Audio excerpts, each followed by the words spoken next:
علی ما تاسو ته دا واقعه بیان کړې وه چې یو کس د پیغمبر صلی الله علیه وسلم په خوا کې ناست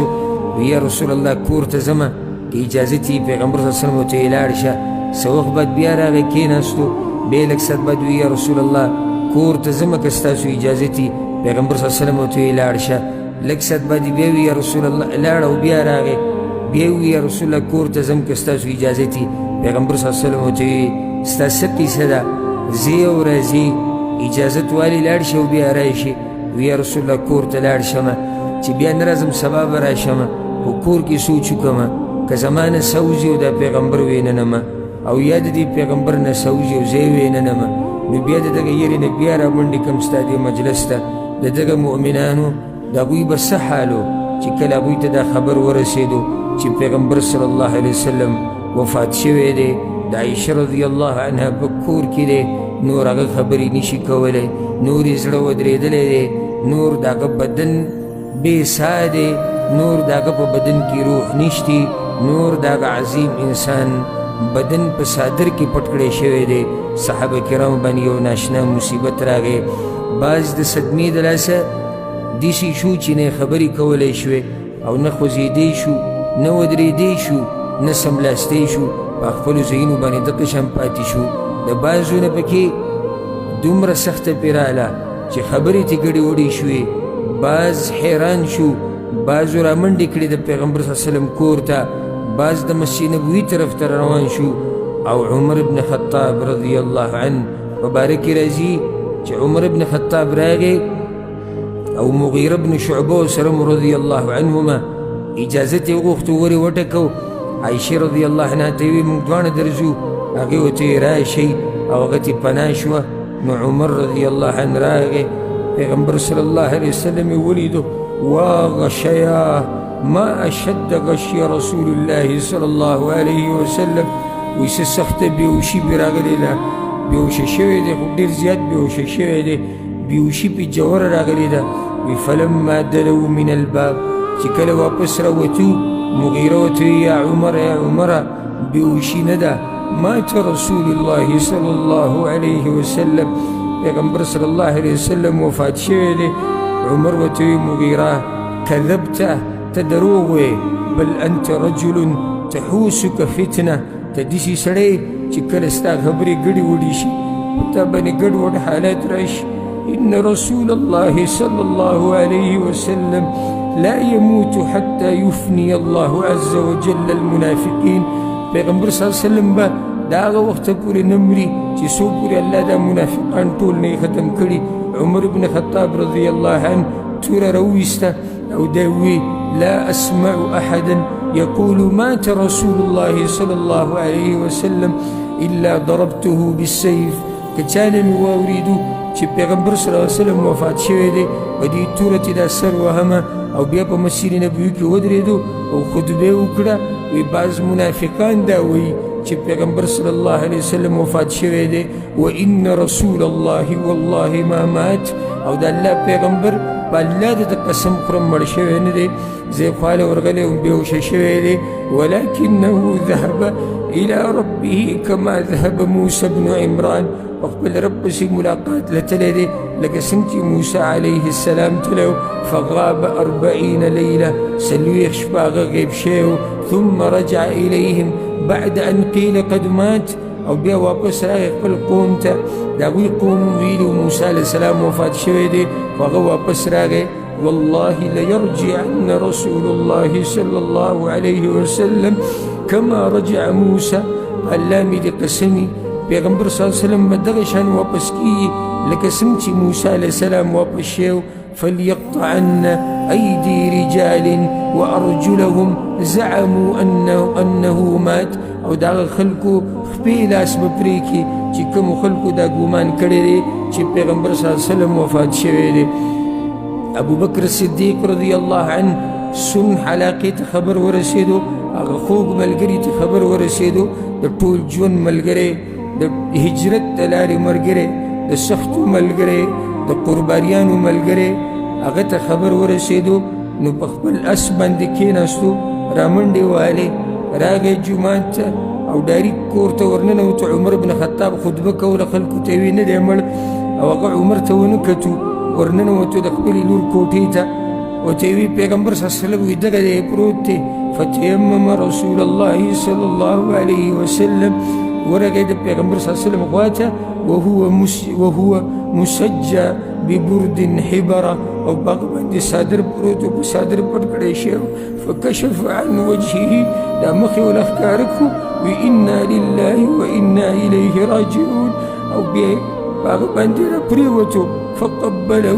ښکلې کو یو روایت کې راځي چې د دې څلورو طرفونه پسې راتاو شو او دا مخې ول ښکل کو په اولني پیر کې وی د الله پیغمبره بل پیر وی د الله ملګريه بل پیر له دا وی هغه انسان چې الله غوره کړی وي او ښکل کو او سمې ښکل کو بیا وی بأبي انت و امي یا نبي الله زما مور پلار دې په تا باندې قرباني طبت حیا و میتا ژوندی هم ښایسته وي او مړ هم ښایسته وي ژوندی هم دروند وي او مړ هم دروند وي ژوندی هم پړقېدي او په مړ کې هم پړقېږي ژوندی هم ښایسته ښکارېدي او په مړ کې هم ښایسته ښکاري والله لا يجمع الله عليك موتتين الله بتابني دومرغ نراولي أما الموتة التي كتبت عليك فقد متها كم مرجي الله استاذ بارلي كلو أغتا بندراغي أغدي وسكو ثم لن تصيبك بعدها موتة أبدا لدينا بعد وبتاسو باندي مرغ نرازي ثم رد البرد على وجه رسول الله صلى الله عليه وسلم او بیا صادر د پیغمبر صلی الله علیه وسلم په مخ باندې رواجو او بهر ته ووتو جومات ته چاوی پیغمبر وفات شوی دی چاوی نه دی وفات شوی عمر ابن خطاب رضی الله عنه ولاړ خلکو ته خبرې کوي خلکو له دمکیانې ورکوي که چا ووایي چې پیغمبر مړ دی په تورتې سر وهمه عمر ابن خطاب رضی الله عنه خبرې کولې ابو بکر صدیق رضی الله عنه راغی او خبرې شروع کړې وی اجلس یا عمر عمر کېنه عمر فابى عمر ان يجلس عمر رضی الله عنه کېناستو ډېرې سختې د لاسه هغه دغه یو خبره راټینګه کړې وه چې پیغمبر صلی الله علیه وسلم نه دی وفات شوی نو کله چې ابو بکر صدیق ولیدو چې عمر رضی الله عنه غلی کېږي نو خپله خبره یې شروع کړه او چې کله یې خپله خبره شروع کړه نو خلکو عمر پرېښودو ابو بکر صدیق ته یې غوږ کېښودو د الله حمد او ثنا ووي او بیا یې دا ووي اما بعد ای خلکو ایها الناس من كان منكم يعبد محمدا تاسو کې چې چا د محمد بندگی کوله فإن محمدا قد مات محمد صلی الله علیه وسلم وفات شوی دی ومن كان منكم يعبد الله او چا چې د الله بندگی کوله فإن الله حي لا يموت الله غزاد ته چې په هغه باندې مرګ نه راځي همیشه ژوندی دی بیا د آیت وي وما محمد الا رسول قد خلت من قبله الرسل الله وی محمد صلی الله علیه وسلم نه دی مگر یو پیغمبر دی د ده نه مخکې پیغمبران د دې دنیا نه تللي دي افإن مات او قتل انقلبتم على اعقابکم که دا پیغمبر چېرته مړ شي یا ووژلی شي نو تاسو به ولې د الله دین پرېږدئ فنشج الناس یبکون د ټولو د یقین پیدا شو چې پیغمبر وفات شوی دی او په جومات کې یوه چغه شوه او ټولو ژړا شروع کړه عبدالله ابن عباس وی د خلکو ته بالکل د آیت ناشنا ښکاره شو د دې سختي د لاسه د خلکو نه د آیت هېر شوی وی کله چې پیغمبر صلی الله علیه وسلم د وفات نه بعد ابو بکر صدیق رضی الله عنه د آیت وی نو ټولو په ذهن کې دا خبره راغله او دا خبره یې زړه ته پرېوته او یقیني شو چې او پیغمبر صلی الله علیه وسلم وفات شوی دی عمر بن خطاب رضی الله عنه